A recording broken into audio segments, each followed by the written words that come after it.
ഊണ് തീവണ്ടിയിൽ വെച്ചല്ല, അസംബ്ലി ഹാളിലാണ്. കുട്ടികൾ ഉച്ചഭക്ഷണം കഴിക്കുന്നിടത്തേക്ക് ടോട്ടോച്ചാനെ കൂട്ടിക്കൊണ്ടു പോകുന്നതിനിടയിൽ മാസ്റ്റർ പറഞ്ഞു. അവൾ നേരത്തെ കയറി വന്ന കൽപ്പടവുകൾക്ക് മുകളിൽ തന്നെയായിരുന്നു അസംബ്ലി ഹാളും. അവർ ഹാളിലെത്തി.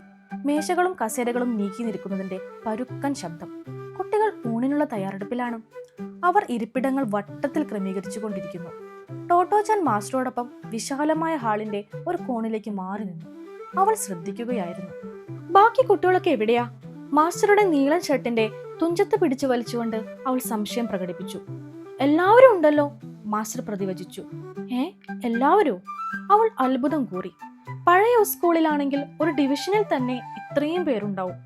അപ്പോ ഈ ഇരിക്കണ അത്രയും പേരുള്ളോ മൊത്തം? അവൾ വിശ്വാസം വരാതെ ചോദിച്ചു. അത്രയേ ഉള്ളൂ, മാസ്റ്റർ പറഞ്ഞു. എല്ലാറ്റിലും പഴയ സ്കൂളിൽ നിന്ന് വ്യത്യസ്തമാണിവിടം, അവൾ വിചാരിച്ചു.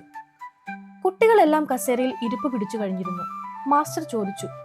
കടലിൽ നിന്നുള്ള പങ്കും മലകളിൽ നിന്നുള്ള പങ്കും എല്ലാവരും കൊണ്ടുവന്നിട്ടുണ്ടോ? ഉണ്ടല്ലോ. ചോറ്റുപാത്രങ്ങൾ ചറ പറയേന്ന് തുറന്നുകൊണ്ട് കുട്ടികൾ ഒന്നിച്ചു പറഞ്ഞു. കാണട്ടെ കാണട്ടെ. മാസ്റ്റർ മേശവൃത്തങ്ങൾക്കിടയിലൂടെ നടക്കാൻ തുടങ്ങി. അദ്ദേഹം ഓരോ പാത്രത്തിന്റെ അടുത്തെത്തുമ്പോഴും കുരുന്നുനാവുകൾ ശബ്ദമുയർത്തി ഓരോന്ന് പറയുന്നുണ്ടായിരുന്നു. മാസ്റ്റർ പറഞ്ഞതിന്റെ അർത്ഥം അവൾക്ക് പിടികിട്ടിയില്ല.